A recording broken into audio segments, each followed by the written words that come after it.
everyone, and welcome to today's informational webinar on the Lincoln Tenant Assistance Project presented by the Lincoln Commission on Human Rights.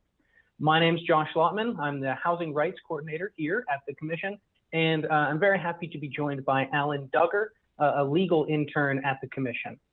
Today, we'll be talking a bit about the Lincoln Tenant Assistance Project. It's a program that's a collaboration between the City of Lincoln, the Commission on Human Rights, the Nebraska State Bar Association's Volunteer Lawyer Project, the UNL Civil Law Clinic, and Legal Aid of Nebraska.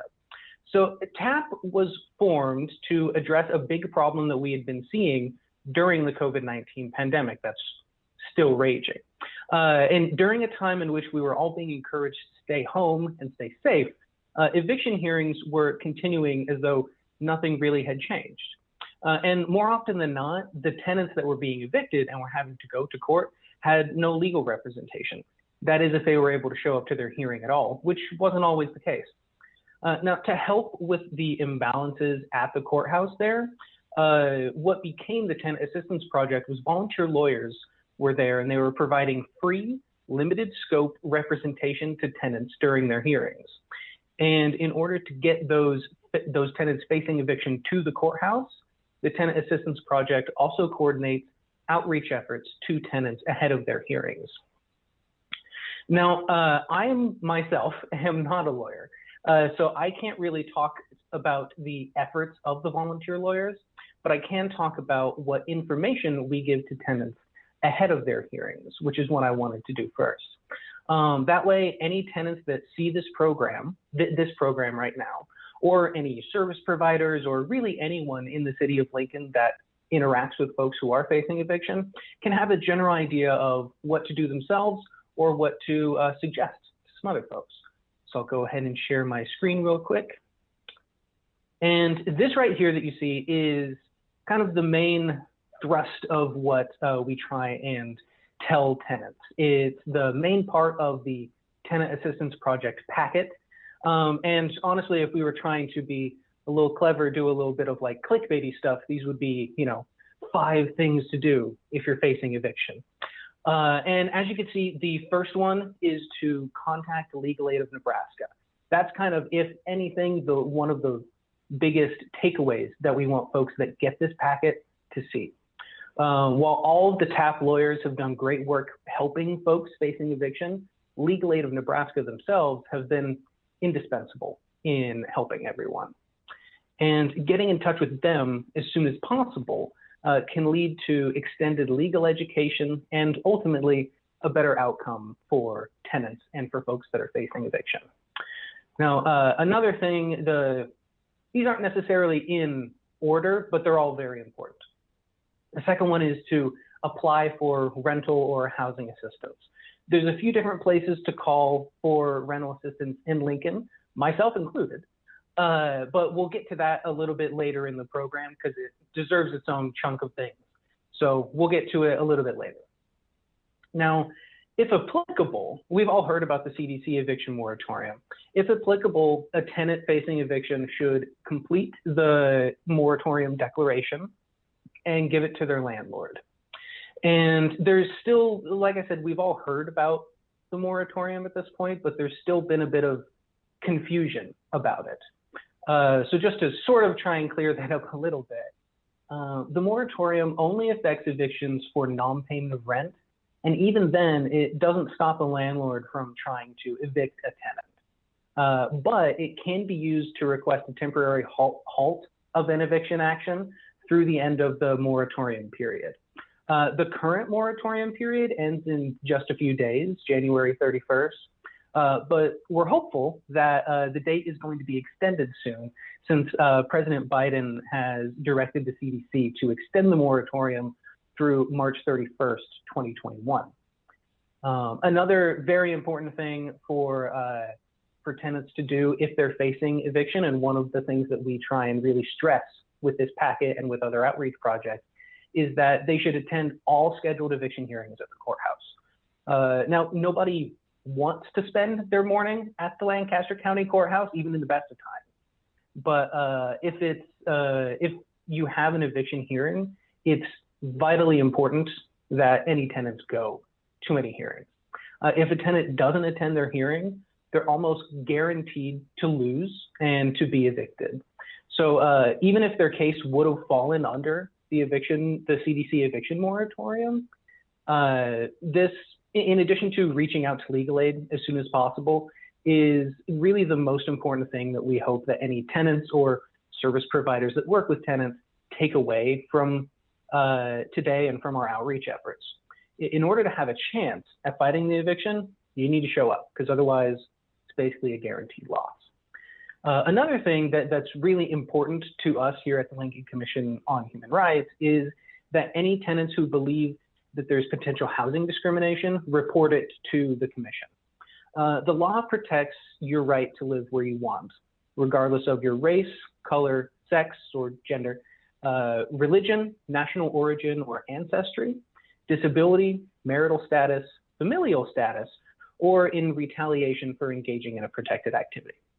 And even though you have 1 year to report instances of housing discrimination, if housing discrimination may have played a motivating part in an eviction action, contacting us at the Lincoln Commission of Human Rights as soon as possible is vital to help pause the eviction or reduce harmful effects of the discriminatory act. Now, there are a few examples of housing discrimination that I want to go through. One of them, you're not shown a property due to pregnancy or being a parent or caregiver. The quoted price is different to you because of pregnancy or having children. There is a refusal to make a reasonable accommodation for a person with a disability. Or you may be asked questions like, how many kids do you have? How long have you been here? Do you speak English? And do you always wear that scarf? Things like that could be discriminatory. Or if you are steered away from or towards particular neighborhoods, kind of with a feeling of, well, you'd fit well in that area, not so much this area. Another potential discrimination is domestic violence or police reports being mentioned as a factor in denying you a rental, or if your religion seems to be a factor.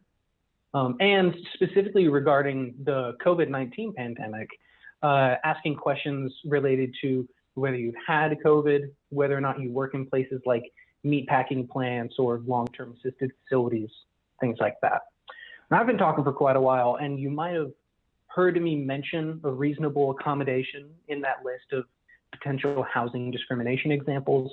But what exactly is a reasonable accommodation? And how does the current pandemic affect reasonable accommodation requests? Thankfully, I'm nowhere near an expert on this thing, but thankfully we have Alan here to tell us about them. So go ahead and take it away, Alan.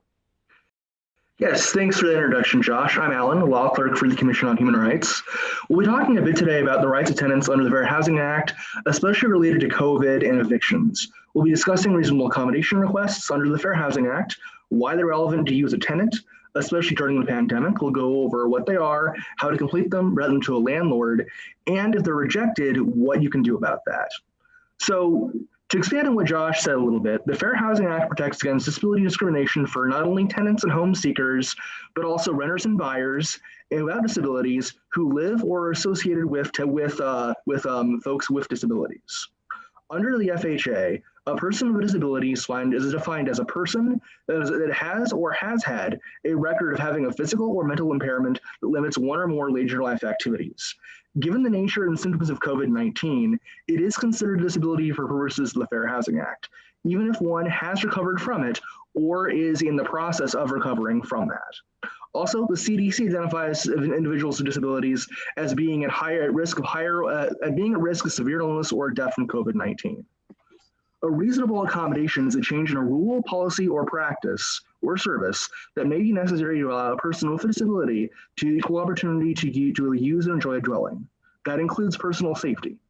A landlord must grant a requested reasonable accommodation if it's necessary to accommodate that disability and does not create an undue financial or administrative burden. A reasonable accommodation request can take any form and be oral or in writing. It can be presented to a landlord at any time by the tenant or a representative of the tenant, such as an attorney. Once a landlord is notified of that need for reasonable accommodation, they're obligated to begin the process as making the accommodation as soon as possible. If it involves a simple policy change, for example, taking a lower or reduced payment amount or delaying an eviction, that process is supposed to begin immediately. We recommend that reasonable accommodation requests are submitted in writing, so there's a clear paper trail of the request. This is the form we use in TAP, and I'll bring it up here for you. Give me just one moment. I'm stuck on one screen today. And there we go.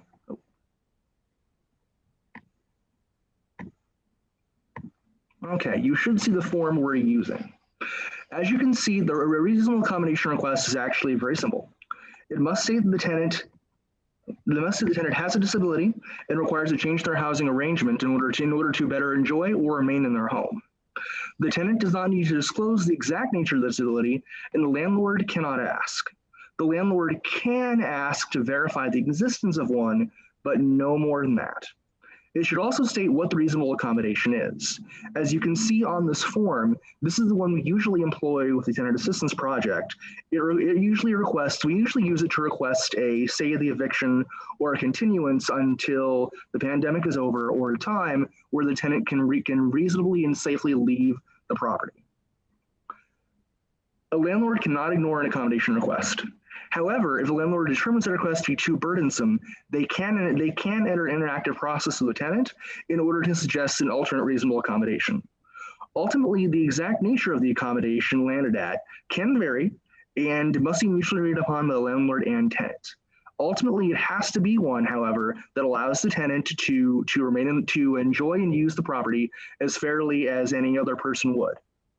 If you are a tenant with a disability facing eviction, or are facing eviction and there's a member of your household living with a disability, you should present a reasonable accommodation form to your landlord as soon as possible in order to begin the interactive process. If your landlord denies or ignores your reasonable accommodation request, contact the Lincoln Commission on Human Rights immediately, particularly if you're facing eviction. If you reside outside of Lincoln, contact the Fair Housing Center of Nebraska and Iowa at 402-934-7921. Additionally, we will place this reasonable accommodation form up on the Lincoln Commission on Human Rights and the TAP Facebook pages following the presentation, so you'll have access to it. Back to you, Josh. Thank you. As soon as I get in screen sharing, at least. No. All right, thanks, Alan. That was super informative, and I like how we're basically just trading back and forth screen sharing. That's kind of fun. So as I mentioned earlier, one of the things that tenants facing eviction should do is apply for rental or housing assistance. I think it was number 2 on the little thing that I shared. And one of the ways they could do that is through All Doors Lead Home coordinated entry. In short, there's one overarching source of rental assistance that tenants can access through various points of entry, various doors. I will go ahead and share my screen, which is a lot of what we're doing today. And this is also in the Tenant Assistance Project packet that we give tenants while we're doing outreach. It lists a lot of the different coordinated entry doors. Now, these are the public entry points that you can see.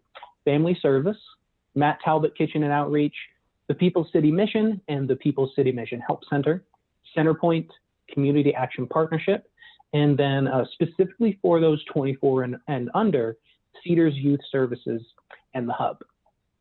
However, there's another entry point that is not listed on this form, and that's me. Tenants facing eviction will probably receive my contact information from Tenant Assistance Project lawyers or Tenant Assistance Project outreach volunteers. I've also worked with quite a few landlords at this time that have my information and can pass it on to tenants as well. But just in case anyone here or any service providers or anyone that's watching this now or later needs that information, the best way to get in touch with me is via email at jmlotman@lincoln.ne.gov or by calling me at 402-840-1492. You could also just always call the Lincoln Commission on Human Rights and say, hello, I'd like to speak to Josh about rental assistance. That's perfectly fine too. But enough about that. Let's get into kind of an overview of the process. The process can be split into three main steps, and that's intake, verification, and payment processing. The intake process is the longest active process for tenants, and it consists of an intake conversation, either in person or over the phone. In my experience, this takes about 30 minutes, and it's basically a big question and answer session as the tenant and the intake person, in my case, me, fill out the rental assistance application. One important thing to consider is that much of the funds that we can use right now require a person to have been financially affected by the COVID-19 pandemic in either a direct or indirect way. And the form you see here that I've been screen sharing is the form that we mostly use to determine that. Basically, what it boils down to is me and the tenant talk about their situation and what's been going on since the COVID-19 pandemic has started. And I take that and I package it into one or more of these little boxes that we see here. Now, I've got another one that I'm going to bring up. Here we go. Apologies. Now, the verification process of that involves collecting documents that verify the answers or the information in the intake conversation. Most often, this is a copy of an ID, either an eviction notice or a lease agreement, and payment verification documents, something like a pay stub, a bank statement, or if someone's receiving unemployment or disability, things like award letters or things like that. The gold standard in my experience is a bank statement, but you don't need to have a bank account in order to do this stuff. That just tends to be the best way to go. It's most helpful if tenants have these documents before applying. So I highly recommend that they gather them beforehand. And again, that's kind of some of the stuff that we have here. Something that I have learned fairly recently, it doesn't apply right now, but it's going to apply kind of later on in the year as we kind of, as things adjust, as like treasury money comes in, I think.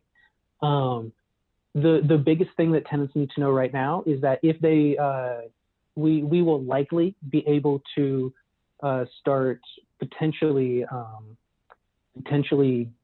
paying 3 months at a time with the new money that might be coming in. But an important thing is tenants need to prioritize making sure that they pay their taxes for this year so that they'll be able to qualify for that. And also that while for a lot of the time that I've been doing this, we need 1 month of payment verification information, like a bank statement, pay stubs, those kinds of things. Going forward, we will probably need 2 months of that information. This, of course, doesn't mean that if you don't have a pay stub in those last 2 months, like you can still apply, but for any verification of those things, we will need 2 months, just to let folks know. Now, the next step of that is the payment phase. That's always the most exciting phase because everybody gets to leave happy from it, hopefully. This is where I or another provider get in touch with a tenant's landlord and work with them to sign a prevention rental agreement. The thing that you see here is a sample of an agreement for $1,234 of arrears or back rent to a John Doe who lives at 1234 5th Street. I hope that's not a real address. I didn't Google it before this, but this is an example where a landlord is accepting that much money in past due rent. There are also situations in which we can help tenants secure a deposit and first month's rent for new housing. That just isn't what's going on in this example. Once the landlord signs this document and we get it uploaded, we can work on getting tenants enrolled for payment. And the schedule is the same every week. As long as all the documents and everything, including this and any W-9s that we might need from the landlord, are uploaded and in order by Wednesday afternoon on a given week, a payment will be sent out to the tenant's landlord through the mail on the Friday of that week. And it's always that way. If everything's done by Wednesday, today is Wednesday, for example, if everything was done for a particular tenant at 2 p.m. today, then this Friday we would be able to send out a payment. And it just keeps going like that. So that can often be a little bit of a roadblock or something that is kind of confusing for tenants and landlords. So I wanted to be very clear as to kind of how that goes. Now, that sort of concludes our prepared portion of today's informational webinar. I certainly hope that you all find it informative. While I anticipate that a lot of folks that are watching this are doing so through the recording of this webinar, since we have some folks in our live audience, if we could, I'm not sure if we can, but if we can, do have a bit of time for questions or anything. If anyone has any questions that they'd like to ask, either Alan or myself, they could type them out in the chat and we would try and answer them as best as we can. And please try to keep them in the scope of what we talked about today so that Alan and I can have a better chance of giving you an answer right now. I suppose I will just wait to see if we have any questions. I don't remember if we had planned for a Q&A session.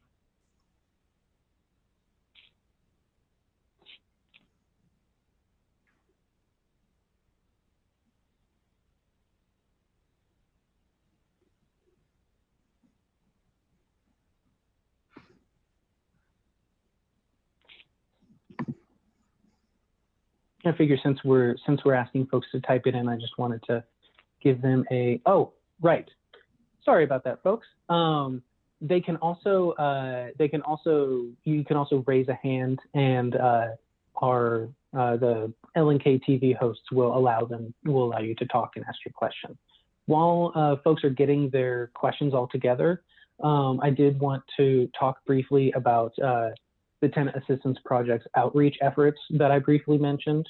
I generally tend to organize those efforts, but a lot of it are done by community volunteers, people that want to help folks in our community facing eviction. If you or someone you know wants to help with those outreach efforts, you could again contact me at jmlotman@lincoln.ne.gov, or you could send a message on Facebook to the Lincoln Tenant Assistance Project page.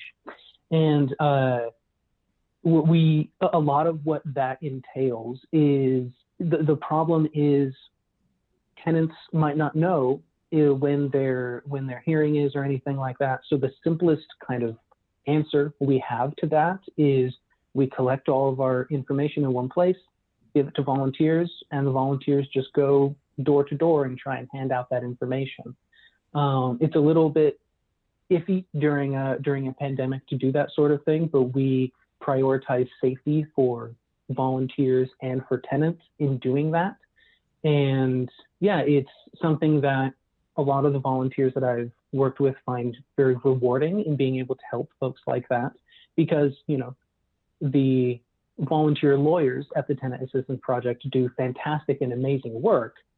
Unfortunately, not everyone can be a volunteer lawyer, but everyone can be an outreach volunteer. It seems like we have a question from Facebook. It says, if you received assistance last year, can you qualify for assistance this year? I would not necessarily be the best person to answer that. There is a program coordinator that I could double check with and give a best answer to. So if that person wants to contact the tabbed Facebook page or contact me through my email, they could do that and I could give a better answer. My general understanding of my answer is, if someone has gotten assistance through, at one point we had 2 funds that I had access to for money. One person could get assistance from both of them. So it really depends on a case-to-case basis. I don't believe you can, once you reach kind of the threshold of a particular fund of money that I could access, or that we could access, because it's not just me, I believe that you can't get it from the same pot of money. But again, I am not the expert on that. That is my guess. That is my educated guess and understanding. So hopefully that at least gives them a better idea. That question from Facebook. Do we have any raised hands questions or anything from the Zoom here?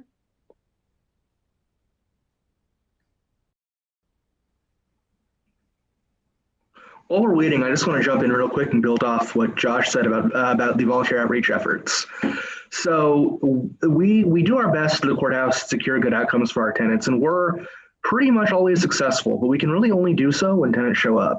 So I cannot underscore enough the importance of our volunteers getting to folks, getting information, getting them to their hearings, or getting them in contact with legal aid prior to their hearings.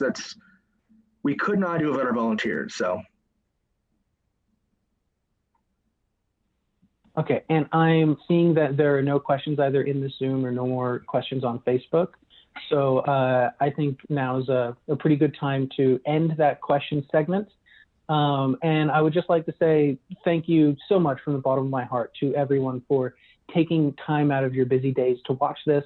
And a special thank you to Alan and Mindy and the rest of the folks that helped to make this happen. Yeah, that's it. I really appreciate y'all joining us here.